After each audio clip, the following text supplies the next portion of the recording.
We can start recording. Great, thank you. So the reason that we're all here, it is my absolute pleasure to introduce you to Ana Paula. Ana Paula is an experienced coach, consultant, and facilitator who has expertise in well-being as well as group coaching and leadership development. A little bit more about Ana. She's accredited as a master practitioner coach and supervisor, and she also has a professional certified coach qualification as well. In addition, she is also a senior lecturer at the University of East London and is also the co-editor of the Philosophy of Coaching journal. So we're really thrilled to have Ana here and with all of her knowledge and expertise that she brings with her.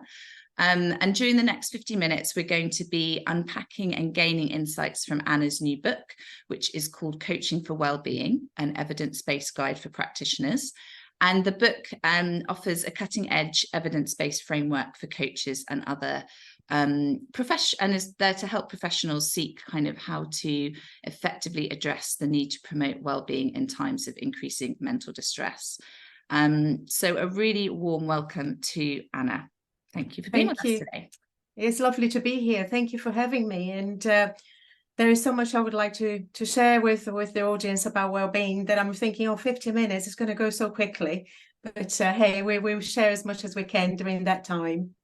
Absolutely. And I think just seeing, I mean, the sort of interest we've had in people signing up for this just goes to show how important this topic is as well. So hopefully we'll be able to at least, cover some of the basics today, but probably something that conversations, will be ongoing around it. So hopefully everyone will find it really useful today. So as you can see, today we are really pleased to be joined by such a sort of a large number of you from across the social sector and probably with varying levels of familiarity with coaching, especially in relation to well-being. So let's begin by getting on the same page. And Ana, perhaps you could start by telling us how you define coaching and well-being and what is the interplay between the two that you've explored in your new book? Big question. So many different ways, but if I can tell you a little bit about the history of it. I think my signal just dropped. Can you still hear me? Yes. I started coaching nearly 2 decades ago. The language that is used for coaching all related to performance, coaching for performance, making people more efficient. You look at coaching books, but you wouldn't find anything in relation to well-being. But I kind of fell into it. I started working with a company, a not-for-profit organization, and I fell into well-being, and it made me realize how it was the foundation of everything. And I've been studying and researching coaching for well-being since. And I'm completely biased. I think, is there any other type of coaching that is even possible? Because everything we do in coaching is about raising people's awareness about their capabilities to develop themselves, to achieve more, to feel better. And the foundation of that is well-being. So although you can have a dedicated area of coaching for well-being, specifically, I think every coach think about the well-being of the people, person in front of us, or the people, with a group or a team. And it's, for me, well-being in terms of definition, many aspects of well-being, intentional choices around all the different aspects of our life, and finding meaning and purpose, and making choices with what we want for, in a very summarized way, and how flexible that is, therefore for the work that we do as coaches and helping leaders and people in organizations. Thank you, Anna. Just, I think your connection was just a little bit in and out there. Looks like you're back now, but it might be, of course, it's your wife, you know, whether Wi-Fi's chosen this moment, but it might be better just to keep your video off if that's going to help a bit with bandwidth, maybe for the next question. If you just give me a second, I'm just going to change my internet channel and see if that works. Oh, great. Thank you. Brilliant. We'll see. I know there's a couple of people in the chat mentioned that their signal is also a bit in and out, so we know what happens. While you're okay. Is that better? I'm back. If it keeps happening, let me know, and then I'll switch my my camera off. Brilliant. Thank you. So thank you on that. I think you were saying, you know, about how coaching, it's sort of, you know, with that coaching and well-being piece is really sort of the foundation of all things, and how important it is, and you know, the two going hand in hand. At Claw Social Leadership, we offer standalone coaching as well as integrated one-to-one coaching in our guided leadership programs. And I wonder if you could talk a little bit about how individuals can benefit from coaching in their leadership development, both for themselves, but also for those that they might be working with and working alongside. Yes, it's really intertwined. As I can say, I love the Claw leadership model. Because it explicitly talks about know yourself, be yourself, look after yourself, and then that is embedded the need for leaders to have that well-being and self-awareness in the work that they do. You know, leadership development is about impact, is about how you show up for the people you work, and how you keep yourself in you know, you bring your best version of yourself to work, not in the best like performance best version of yourself. It's not about achievement, but how you show up and how you impact people. And well-being is the key to that, because if we are exhausted, overwhelmed, it's not very likely that we will be our best self at work. It's not very likely that we'll be able to interact with people with the level of intention and care they may want, because, you know, all of us in this call may think about a time when we felt particularly drained of energy, and how difficult it can be in terms of interacting with other people. Our levels of patience will go down. We may be less hopeful and less optimistic, and that will have an impact on the people we are leading and working with. And so looking after ourselves and being the best we can be for others is part of our leadership development anyway. And in addition to that, leaders are role models. And it's interesting how in many organizations I work with, either as a coach or as a consultant, you go in and people say, oh, do as I say, but don't do as I do. You know, my people need well-being. I'm fine. I'm just going to march on and do and continue to do them, you know, and it's not helpful, because not only there is a kind of a role model there, and people know in terms of culture of the organization that people look, well, perhaps I don't know if the narrative and discourse is genuine in relation to supporting and looking after people's well-being when leaders are not doing that themselves. And also there is an impact in the kind of practices that we have in organizations. So leaders who are mindful of their well-being and the well-being of others are better equipped to develop some of the practices in organizations to support and develop people's well-being. And they probably have a level of understanding of some of the challenges as well, because well-being is not something that you kind of tick a box on a Monday morning and it's done. And it's not a box to tick at all. It's a day-to-day a conversation with yourself and others, and choices that you make. It is a never-ending, is a kind of a lifestyle, not lifestyle choice, but every choice that we make can have an impact on our well-being. So it's unfortunately, it's not something that you go, oh, well-being done. So to have that really in the fabric of teams and organizations, leaders need to be aware of that and willing to work with some of the challenges that poses as well. So yeah, so that is how important it is for leadership development. Thank you. And, you know, I think you're right in terms of, you know, thank you for your kind words about our model, but also as part of that is that we talk about know yourself, be yourself, but also look after yourself. And to your point, kind of reiterating that looking after yourself is such an important part of even those kind of core foundations within leadership. And then also kind of on top of that, sort of looking after your teams too. So yeah, thank you. Your teams, your book talks about well-being for individuals, but also for teams and organizations. And I wonder if you could talk a little bit about how can managers and leaders support the well-being of their team? You've just highlighted how important it is, but yeah, how can we all go about doing that better for those that we work with? Yes, I mean, this is such a great question because there's so many layers on there. So well-being is not only the domain of individuals, it is the domain of whole organizations. Everyone is responsible for well-being. In fact, there is a real danger when we think about well-being, and is one of the critical lens that we need to use as coaches, as managers, as leaders.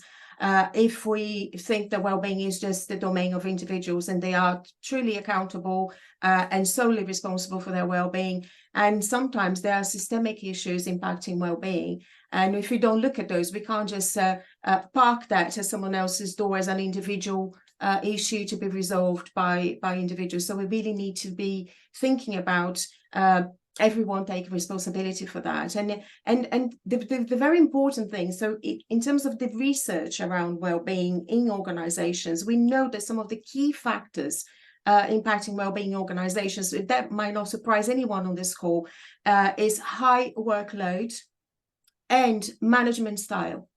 The research shows that, for example, transformational leadership that has the overall highest impact on employees' positive mental health.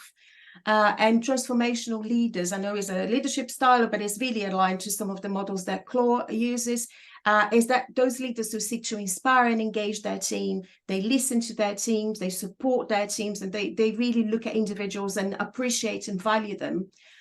Whereas destructive leadership styles have the opposite effect, and they impact negative mental health. And when you think about those more toxic leadership styles, we're thinking about behaviors such as manipulation, coercion, bullying, management styles which are really unhelpful to supporting people's well-being. So even in organizations, when you think about your own organization, what kind of culture do you have in your organization? What kind of leadership do you have? What kind of management do you have? And how are you developing that? Because if there is a negative culture, or, you know, I don't like kind of polarizing things, saying negative and positive. If there is an unhelpful culture, what can you do to transform that into a more conducive culture for well-being? So those questions, and sometimes we think about well-being in a very perhaps tokenistic or superficial way. So people are thinking about physical health, taking breaks. Of course, these are all important. I'm not dismissing any of that, but you can have all these offers in organizations. They have the fruit bowl in there that people come in, grab a fruit. If the leadership is toxic, then that is not going to really help. So sometimes you need to address more fundamental things in there. So that we need, in terms of managers and leaders, considering in the culture of the organization and how that culture can support or hinders the well-being of individuals and teams. I think it's crucial that people think about putting a well-being strategy in place. When we look at the data, the organizations which have a well-being strategy, the numbers have increased since COVID. I think people really realize COVID has done wonders for well-being awareness in organizations. I know it's been a really tough time for everyone, but people will start to really think about well-being seriously, and more organizations are thinking about putting some structure around their well-being thinking in offer. And last but not least, and really think about systemic issues that are impacting the well-being of your team. And some of it may be outside your sphere of influence and control even. So if you think about organizations working in certain sectors, there are systemic issues that will be impacting the team. And I think we really need then to think about how can we mitigate those factors and put something in place.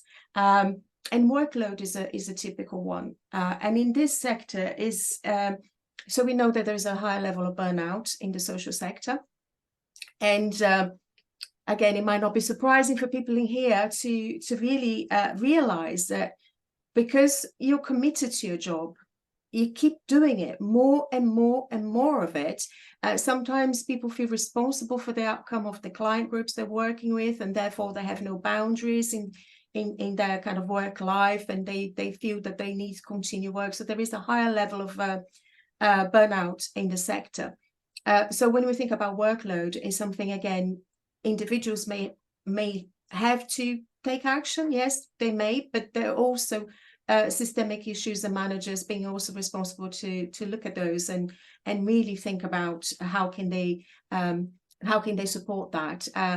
Other things that I think are really important, and it's wellbeing champions. So some organizations have they get people who are really interested, and they get people involved in delivering wellbeing in the organization. And I think it's really important to ask people across the organization what is it that they need in relation to wellbeing, not making assumptions. There are some that there is a list of things that can help wellbeing, but actually one of the other very important things about wellbeing is engaging and listening to people.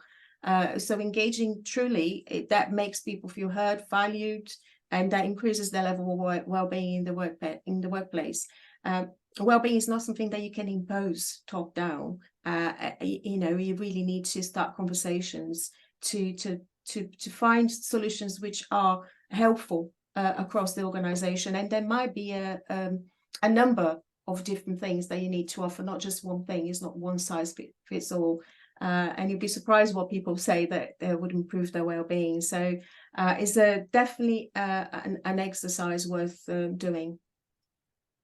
Amazing. Thank you, Anna. And I suppose there you've shared a little bit about not only kind of what leaders and managers can do, but also a few sort of practical tips, tools. You mentioned about having wellbeing champions. You mentioned about implementing a wellbeing strategy and looking at workload and things.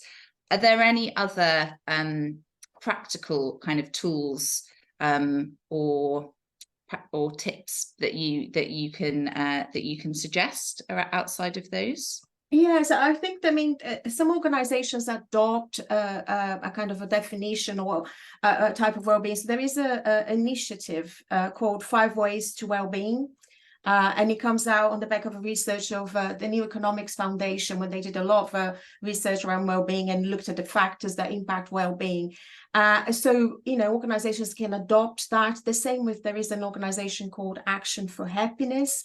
And they have a list of things that they know that they impact, and then just using that as a reminder. So if I just give you the 5 ways to well-being, what people what it can use: connection, being active, keep learning, giving. So which is something that we in this sector we are kind of very, very familiar with that, the concept of giving and helping others. Taking notice, which is about appreciating. And again, sometimes in organizations it can get really bogged down by what is not working, and that is not helpful at all. And there is a tool which I'm going to share in the chat. So if you don't worry about making notes, because I will share this with you. So there is a particular model of well-being, one of many, I'd like to stress, and this model is called PERMA. And it can be a really good resource. Again, it's almost like a way of how do we think perhaps more systematically about this. And PERMA stands for positive emotions, engagement, relationships in a positive way, meaning and achievement. So you can ask your team about how they can support themselves, what's happening around them that could help improve positive emotions, for example. And one of the things that I think that I really recommend is really thinking about the approach that we take, where society is geared up to think about, we live in a deficit society, deficit-focused society, which means we always pay attention to what's not working, what we're not doing well, the targets we're missing. And if we take an appreciative approach, we would be asking ourselves different questions. What has worked? What lessons have I learned? What is going well for my team? What I appreciate about them? What are the strengths of what we do? And then use that to tackle some of the issues that we have. And just asking people about what they're doing well, what's going well for them, it kind of changes the approach and how people feel. So it can think about how you conducting your team meetings. Do people have time to connect to one another, understand each other, have conversations and meaningful interactions? Or is all very transaction and it feels a little bit like, encouraging people to take breaks and make sure that there is a mechanism there for people to really protect some working hours which are free of distractions. Thinking about the relationships that we're forging in the workplace and how we can improve collaboration, for example, making sure that people find spaces where they feel good because they are collaborating, they're feeling valued, they're developing those relationships, they are engaging with one another. Ask people about their strengths and how they use those strengths at work. Perhaps there is room for really leaning on people's strengths, because again, we know that if we use our strengths, we'll feel better about ourselves because we're doing something that comes naturally to us. So when you look at job spec, dividing work amongst team, are we really leaning on people's strengths? So those are really practical ways of improving teams' well-being. And in terms of meaning, I know I'm making big assumptions about the social sector in terms of the commitment, and not, I'm sure is not generalized, not every single person in that sector. But when we think about meaning and purpose in the workplace, those who choose to work in the social sector usually have an alignment with the work that they do, so they find meaning in that work. So that is really important. And when we work with our teams, I think it's important to ask, are people aware of their contribution, how they fit in with everything else, what meaning they add in that equation?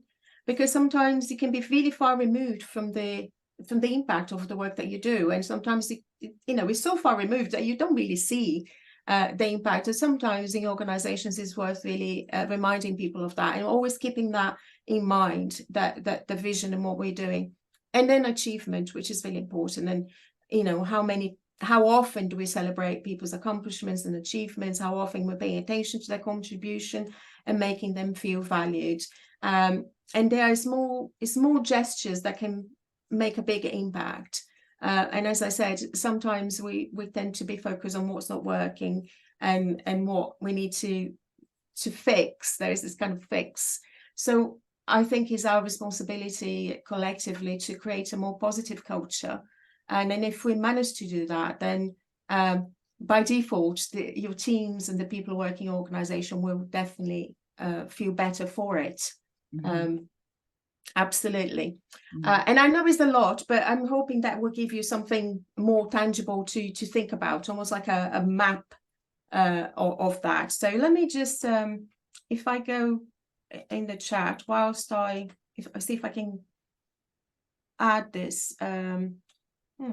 If not, we can always share it around afterwards, because it sounds like there's lots of layers to that. But one of the things that is I'm hearing from that is it's not just on the leader, the manager to come up with these ideas. It's a sort of a process of engaging everyone around you in it and all being part of that. And we know, one size won't fit all, but it becoming a conversation, so that rather than something that you assume.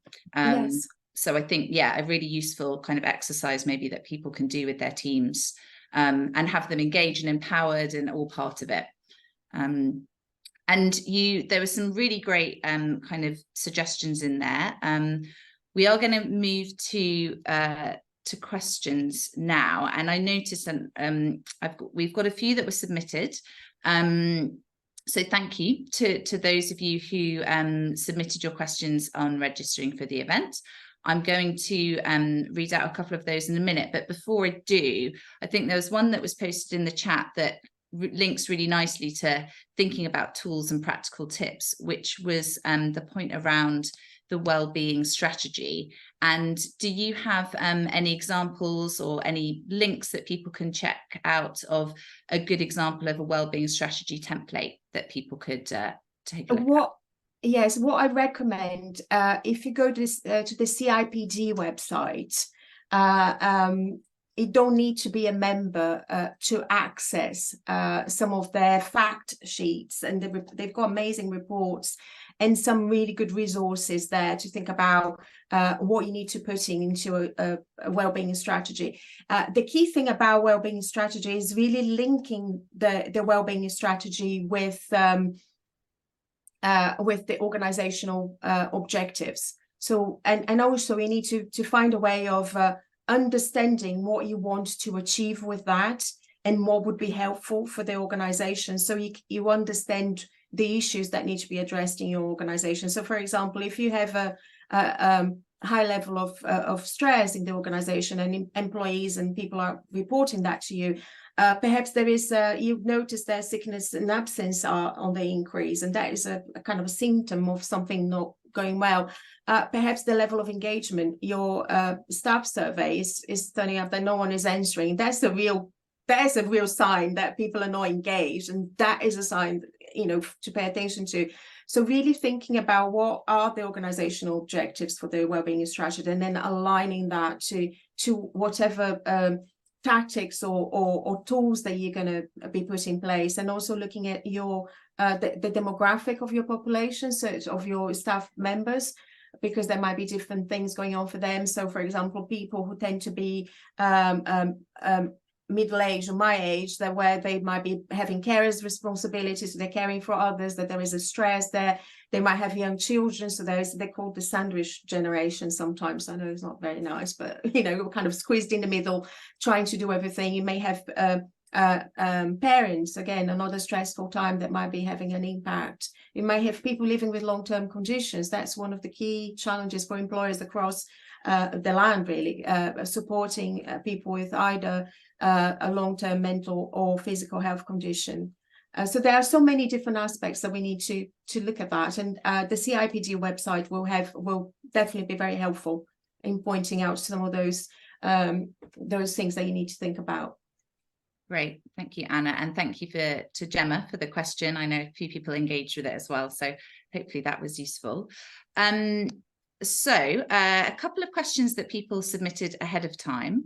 The first one was, do you have any tips for internal coaches who are applying coaching practices in their line management and trying to navigate the conflicts between management and coaching?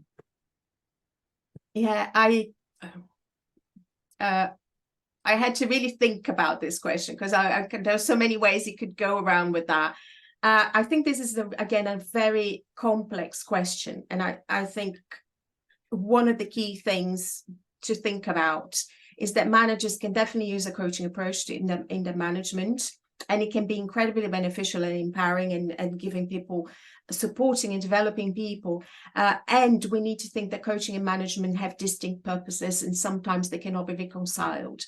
One of the key things for me for coaching is that coaching is an alliance of equals, and I don't lead the agenda. You know, the clients make the decision where they want to go, what's important to them, and they are definitely leading that program and the agenda there. And management, on the other hand, they have to respond to organizational pressures, stakeholder expectations, and sometimes they are directive. So that it's kind of, you know, diametrically opposed to non-directive way of approach, which is the coaching approach. And sometimes managers have to make tough decisions and deal with the challenging situations, which means that they will take a stance, sometimes quite forcefully, in a particular direction, especially in times of crisis. So I think it's considering the coaching approach, whether that is suitable and or sufficient. And when it's suitable and sufficient, which means that will benefit everyone, and when it might be challenging. So, for example, if a manager is overseeing a performance review, they can use a coaching approach in some aspects of those conversations they are having with a member of staff. But they will also have clear objectives which are non-negotiable. They have to be done in a particular time. And that is when coaching is, that's not coaching, it's actually telling people, saying, look, those are the targets that you need to meet. That's when they need to meet them. And of course, if you're doing a performance review, that's all followed by human resources guidelines and everything. So I think they can work well together, but not always. And I think we need to know the limitations of the work that we're doing in the remit of coaching. And sometimes you can use a coaching approach as opposed to being a coach to the person working with you. Is a really difficult one. Yes, because you'd like to think, oh yeah, coaching can be useful all the time. Yeah, yes, but there might be conflict there. I hope that answered the question. And if you didn't, if the person who asked are here, please put something in the chat, because if that's not sufficient in terms of answer. That's great. No, I think you really made that sort of distinction quite clear there as well. And there is a distinction for the two as well. So thank you. But yes, as Anna said, do please put your thoughts in the chat and any other questions as well. The next question that was submitted ahead of time was, there has been a rise in organizations that offer coaching interventions, particularly using NLP tools to manage stress and general anxiety. How can we be assured that coaches are not missing potential enduring mental illness or other medical conditions before they carry out interventions? And I know we use an acronym there with NLP, so you might want to just explain a bit about what that is. Mute myself because my dog is barking on the background. I think there is something outside my road and he's getting overexcited about it. So NLP, for those of you not familiar with the language, that's called neuro-linguistic programming, and is a coaching approach. I was trained in NLP many years ago. I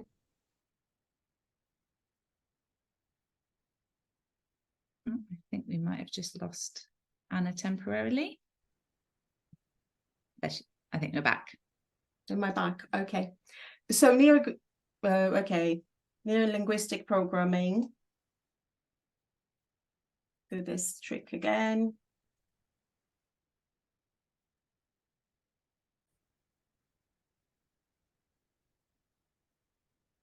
Okay, that should do. So neuro-linguistic programming, some of the theories behind NLP are, it comes from cognitive behavioral principles, which I prefer to use in coaching the NLP as a methodology. I'm not, people can use people use different methodologies. And neuro-linguistic programming, I'm not going to go into everything that it does, but it tends to think and look at reframing levels of thinking and finding solutions in different levels of where problems are situated, talk about self-limiting beliefs and meta modeling. So there are some of the kind of ingredients of NLP. I think the question is really pertinent, not just for NLP tools and techniques. I think the more we work with the distress or with stress in organizations, I think we need to be really thinking about how coaches are equipped to understanding some of the impact of those in the workplace, and understanding the boundaries of our work, which is incredibly challenging because it will depend on the type of training that people have. So in answer to your question, I think we need to be really, because coaching is not a regulated profession, that is one of the problems, isn't it? We can't, someone can just read a book and call themselves coaches, and there is nothing you can do about it. They can call themselves coaches. Commissioners of coaches and people working in that environment, I think they would do well to really look at what type of training people are having, so the people they're bringing in, the quality of the training, the duration of the training, the focus of the training. Not all coaches will be trained equally. So there are coaches who have a background in psychology, for example, and they're more psychologically minded in their training. We need to look at their accreditation, so people have the right experience, they have supervision, they have continuous professional development, because all of this is really topical in coaching. I talk about that virtually every day with the people I teach, with the people I supervise, and I go on training to discuss exactly the many issues that question brings up for all of us. It may also check that people have done some sort of mental health first training, because that is a really good training to support people in crisis, but also gives you a kind of background understanding of some of these mental health conditions. There is a real grey area, and I think coaches need to think about the boundaries of their practice. We're not equipped to diagnose anything, but we should develop ourselves to the point that if we're not sure, we can go to supervision, and we can go and ask someone and have honest and candid conversations with our clients to say, this is the limit of my practice, and there might be something else that you should be seeking. And coaching might not be sufficient. I think it's important. One of the key things in our ethics is do no harm. But it's a great question, and especially if you consider that the statistics is a kind of 1 in 4 of us will have a mental distress in a period of 12 months. So there will be 15 people in the school in a period of 12 months that will experience some sort of mental distress. And worldwide, I think it's 1 in 6, and levels of anxiety and depression are rising. And so if we work in organizations, if we work with people, which we all are, we're bound to encounter people who are feeling some sort of psychological or emotional distress. And that doesn't mean that we shouldn't help them, but we need to know the boundaries of our practice and how to potentially ask questions before we assume that we can just use a tool and that's sufficient. So I hope that's helpful. Yeah, thank you, Anna. And I suppose it's just another example of how with those quite scary stats, that how important this is, and to have it on the agenda as leaders, because it's probably something we're all going to encounter in one way or another. So thank you. I suppose actually that is it leads us quite nicely to the next question, which was, how important is having an articulated sense of purpose for well-being? Don't know if you could share any thoughts on that. Yes, there are. I was going to say there are definitely dozens of definitions of well-being, and almost all of them would have an aspect that it has purpose and meaning in them. Is how people make sense of their existence in a way. So the empirical research that we have shows that meaning is crucial for people, and it can be crucial, and to have that sense of purpose and meaning can be crucial in all the time, but particularly in when we're experiencing challenges in life, that having a sense of purpose can keep them going. And how people derive that meaning and purpose is very, very different. So I think it's worth stressing as well that sometimes people think about purpose, it's like, oh, I found my calling, I'm going to do this big thing. Yes, it could be that, some of you on the call know when you've got this big sense of purpose of what you're meant to be doing, almost like a vocation, and have this really big vision of which you're a part, but also there is purpose in everyday life, and finding that purpose in everyday life sometimes is also important. So there is no one right way of finding a purpose. For some people, some of my clients think, oh God, this big thing of purpose is just really, it puts me off because I can't find this thing that I'm meant to be doing, that is a forever thing. And so not everyone will kind of relate to that, but there is a sense of purpose in every day. So what happens every day in people's lives that make them feel that they have a meaning, they have value, and they have a purpose. So it really is instrumental in people's lives, and it can be even more important when the going gets tough, as it were, because that keeps people going. that sense that they know that they matter in a way. Great, thank you. And we had a question from Roxanne in the chat who said, I feel like my team resents anything that puts more pressure on their time. How do we balance well-being activities with time pressure? It's a great question, Roxanne. I think it's like, if well-being it goes into a list of things to do, guess what? It might not make it. It might go push down on the list, and it might become like one of the other things that you've got to do. And I think it's the narrative that we have around well-being that might need to change. Well-being is not something you do; it's something you are. You live well-being. So it's really changing the frame of mind, and actually it's not where it is a choice, but in a way how we communicate to people the importance of some of the things that we do to look after ourselves. You know, if you think about it, and it may sound a bit dramatic, but if you have children, you wouldn't think that you wouldn't feed them because they haven't got time. I'm hoping, right? You wouldn't say, "Oh, I'm so really sorry, we're going to skip dinner tonight because I'm too busy." If you don't have children, and you have a car, you don't sit in the car and don't put petrol in it. You know it won't work. It won't go anywhere. And yet we do that to ourselves and think, oh, there's something extra to do. And I think organizations need to potentially try to embed some of this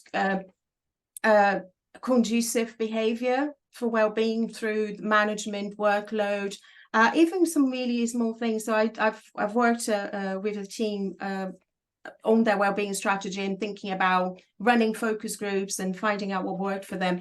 So they decided to have walking meetings. It worked for them. So they would all go for a walk whilst they were having a meeting. A completely different, I'm not saying that it's good for everyone. For some people that might not work. They've created things that was part of the day-to-day of their organization, wasn't something extra to do. So it's not, for me, it's not about time, and time is important. I'm not saying it is, but we all have the same. It's one of the very few things in life that we're all equal. We are given 24 hours every day. No one gets to have more, no one gets to have less, but it's about how we prioritize the things that we do.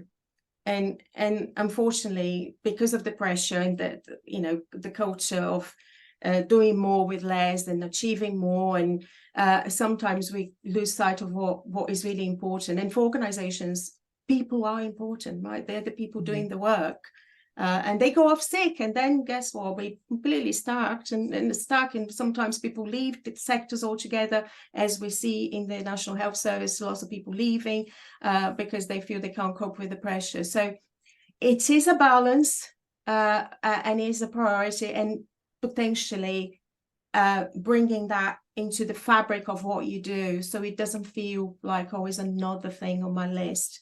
Otherwise, yes, it becomes like, oh, it becomes a chore, right? And we're all different, so we need to find the things that work for us individually, and organizations need to think to find what works for them, that fits with their teams and their culture as well.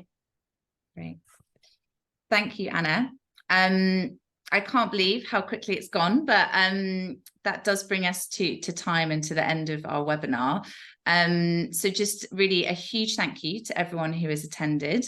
And for those that are interested or want to watch over this again, because I know there was a lot of information, we will be sharing the recording over the coming days.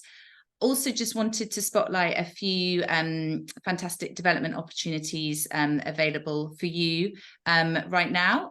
So for those of you looking to unlock your team's potential, we've partnered with KDVI to offer pro bono team coaching sessions. So this is group coaching for you and your team. Applications for that close in early December. So we're going to start pasting some of that links to these various things in the chat. But if that feels that coaching process would be useful with your team, do check that out and apply.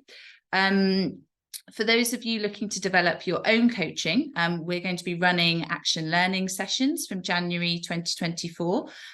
So these are sort of group action learning sets, which is a confidential and supportive space to develop coaching skills whilst also finding answers to real world challenges. Again, you can find out more about that via the link and our website. And for the senior leaders amongst us here today, then we will be launching our Experienced Leader Programme, which is aimed at social sector specific leadership development.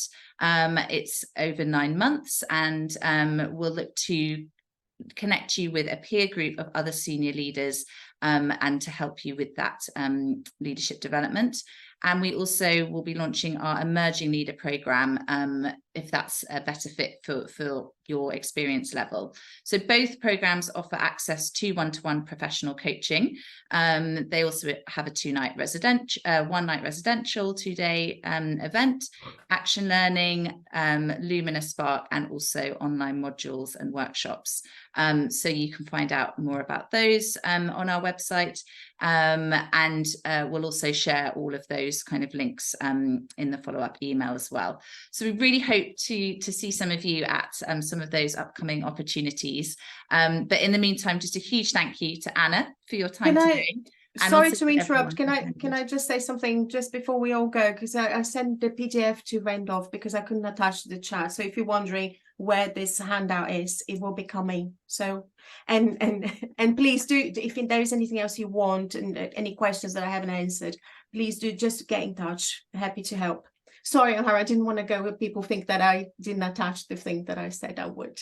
No problem. Thank you, Anna. And there's a lovely comment in the chat from Sarah about who I believe had you as a coach. So yeah, thank you to everyone, and really lovely to see you. I hope you found it useful. Thank you so much. Have a great afternoon. Thank you, everyone. Best of luck with all your wellbeing adventures. Thank you.